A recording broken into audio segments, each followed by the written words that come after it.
酸甜紅混豬扒，將豬扒炸到外脆內軟，再加埋甜酸醬，即時油膩感減半。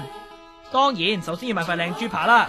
即係美國啊、西班牙或者日本都貴，點解我拜佢哋3個呢？因為佢係最腍咯，最腍最香嘅豬味。你睇下個燈膽喎，睇燈膽，白燒燒嘅燈膽影出嚟咁樣，好似嚟㗎咁樣，咁咪靚咯，都幾靚，正。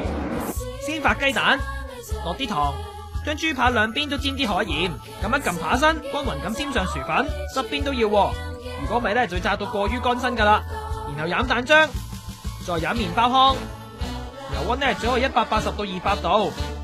落豬扒，每邊炸2至3分鐘。添汁方面，將米醋、番茄汁、椰汁、蠔油撈勻，再落糖，撈完甜酸汁，豬扒都可以起鑊。